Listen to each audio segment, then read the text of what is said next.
Iran पर Israeli हमले को लेकर बड़ी जानकारी सामने आ रही है। इस वक्त की बड़ी खबर, ईरान पर हमले में हो रही है देरी। ये दावा किया जा रहा है हमले का प्लान लीक होने से इस हमले में देरी हो रही है।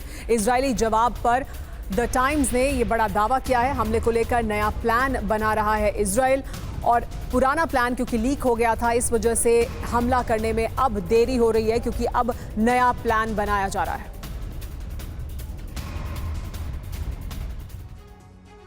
तो क्या ये नेतन्याहू की आखिरी बाजी है जिसकी तैयारी की जा रही है, और क्या इसकी वजह से ईरान में जल्द तबाही होगी? ये बड़ा सवाल, और इसके आधार पर क्या दावा है, क्यों कहा जा रहा है ये ऐसा हो सकता है? हमले का प्लान लीक होने पर ईरान पर हमले में देरी हो रही है। द टाइम्स के हवाले से बड़ी जानकारी सामने आई है। हमले का प्लान लीक होने के बाद देरी हुई। ईरान पर हमले के लिए नई रणनीति बना रहा है अब इजराइल, यानी इजराइल अब एक नए प्लान के साथ और उस पर काम कर रहा है। इजराइल ईरान पर जरूर और असरदार हमला करेगा, यानी इजराइल इससे किसी भी सूरत में पीछे नहीं हटेगा, हमला जरूर करेगा। खास बात क्या है? पहली बात जानने वाली जरूरी बात यह है कि ईरान से बदले में हो रही देरी पर इजराइल में दरअसल सवाल उठ रहे हैं। ये कहा जा रहा है कि क्यों इतना समय लग रहा है, क्यों देरी हो रही है? ईरान पर हमले को लेकर नेतन्याहू सरकार पर भारी दबाव है, दूसरी बड़ी वजह यह है। और तीसरी जानकारी ये खास बात सामने आई है कि अब नेतन्याहू जल्द से जल्द और विनाशक बदला चाहते हैं, यानी जल्द से जल्द वो बदला लेना चाहते हैं, लेकिन क्योंकि प्लान लीक हो गया था, इस वजह से अब दूसरा और इफेक्टिव प्लान बनाने में समय लग रहा है इजराइल में। लेकिन इजराइल में इसको लेकर सवाल उठ रहे हैं। ईरान से इजराइल का बदला लेकिन शुरू हो गया है। कई मायनों में इजरायली सेना अब हिजबुल्लाह के साथ साथ ईरान को भी जख्म देने लगी है। इजरायली सेना ने लेबनान में कुछ ही घंटों के अंदर 32 एयर स्ट्राइक की। इसके बाद लेबनान की धरती विनाश की बड़ी आग में जलने लगी। सवाल यह है कि आखिर इजराइल अब लेबनान में मौजूद ईरान के ठिकानों को क्यों टारगेट कर रहा है? इसके पीछे इजराइल की बड़ी रणनीति क्या है? लेबनान के अंदर ये वज्रपात सिर्फ हिजबुल्लाह पर नहीं हो रहा है, बल्कि ईरान को भी चोट पहुंचाई जा रही है।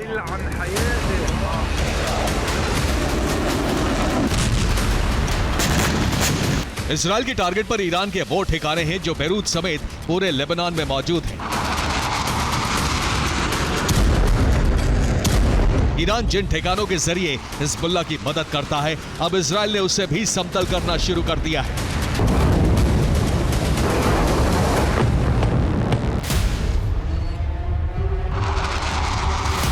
और इस तरह से ईरान पर इजराइल के ओवरसीज हमले शुरू हो गए।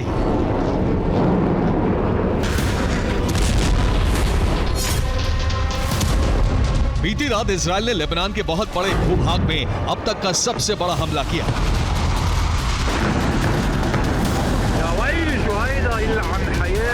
दरअसल कल इजराइल में सिमहत तोरा त्योहार मनाया जा रहा था। हिजबुल्लाह ने इस मौके पर इजराइल पर भीषण हमला किया था। इसके बाद इजराइल ने उन सभी इलाकों को टारगेट किया जहां से रॉकेट और मिसाइलें दागी गई।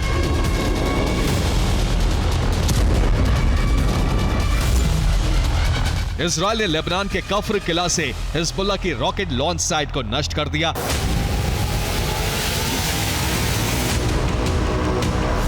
लेबनान के लैलाकी इलाके में आईडीएफ ने 4 बम गिराए।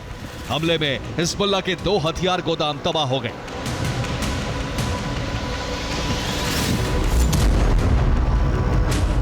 दक्षिणी लेबनान के तायर में इजराइल ने हिजबुल्लाह की कमांड पोस्ट को ध्वस्त कर दिया। तायर में ही इजरायली हमले की वजह से हिजबुल्लाह से जुड़ी कई इमारतें तबाह हो गईं। लेबनान के यारीन में इजराइल ने हिजबुल्लाह के हेडक्वार्टर को तहस नहस कर दिया।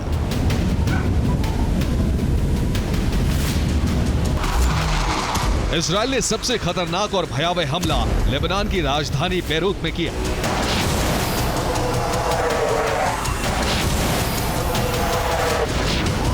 गाइया में इजराइल ने कुछ ही देर में 17 एयर स्ट्राइक की। हमले की वजह से कई इमारतें पूरी तरह से तबाह हो गई। हमले में न सिर्फ हिजबुल्लाह के ठिकाने ध्वस्त हो गए, बल्कि उसके कई लड़ाके मारे गए। इजरायली सेना ने सिर्फ हिजबुल्लाह को ही जख्म नहीं दिया, बल्कि ईरान पर भी बारूदी चोट की। इजराइल ने पहली बार लेबनान में मौजूद ईरानी ठिकानों पर हवाई हमले किए।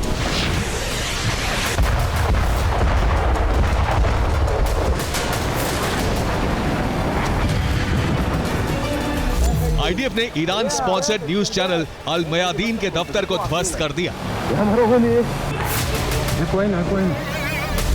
इससे पहले इजराइल ने अल मनार टीवी के दफ्तर को तबाह किया था।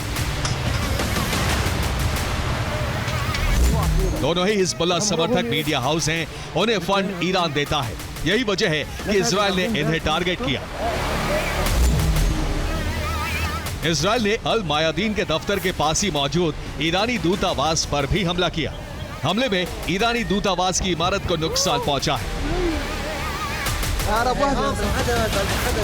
ईरानी ठिकानों को टारगेट कर इजराइल ने अपनी मंशा साफ कर दी है कि अब ना तो ईरान बचेगा और ना ही उसके प्रॉक्सी।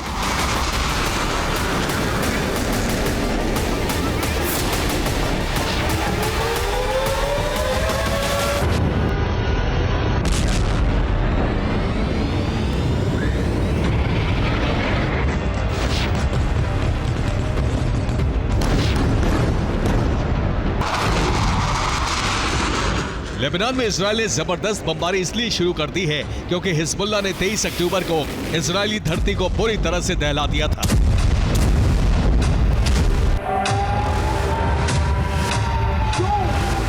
तेईस अक्टूबर को इजराइल के लोग सिमखात तोरा त्योहार मना रहे थे। हिजबुल्लाह ने इजरायली धरती पर इसी त्योहार के दिन विनाश की बरसात कर दी।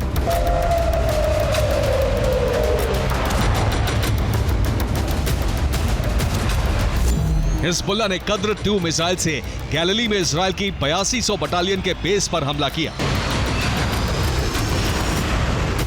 यह उसी हमले की तस्वीर है। वीडियो को हिजबुल्लाह ने जारी किया है।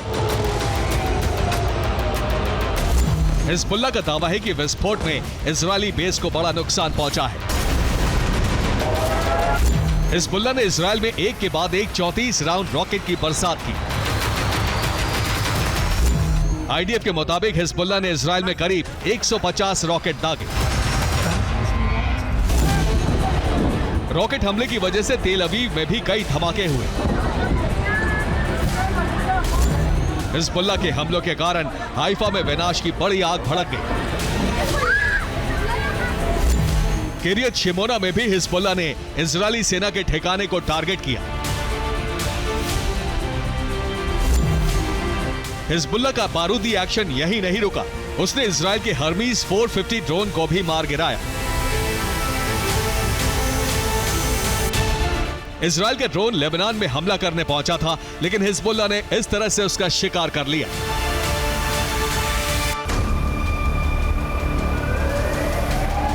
हिजबुल्लाह ने अब लेबनान से इजराइल के ग्राउंड ऑपरेशन को लेकर बड़ा दावा किया है।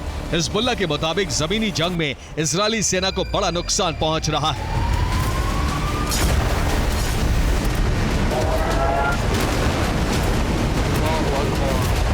हिजबुल्लाह का दावा है कि उसने इजराइल के 70 सैनिकों का खात्मा कर दिया है।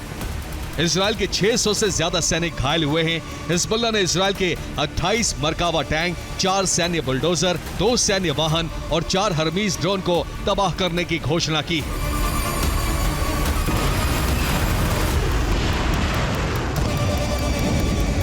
इजरायली सेना को हो रहे इस नुकसान से कई संदेश निकल रहे हैं। पहला तो ये कि क्या हिजबुल्लाह अभी कमजोर नहीं हुआ है?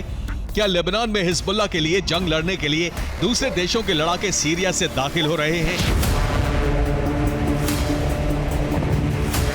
ये सवाल इसलिए क्योंकि इजराइल का मानना है कि हिजबुल्लाह की टॉप लीडरशिप और कमांडर जिस तरह से खत्म हुए हैं, उसके बाद भी हिजबुल्लाह जंग लड़ने और हमला करने के काबिल नहीं बचा है।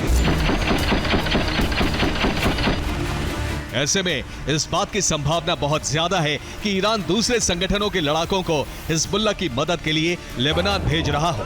शायद यही वजह है कि इजराइल ने वार्निंग के तौर पर ईरानी दूतावास पर बमबारी की है। Bureau report, TV9, Bharatvarsh.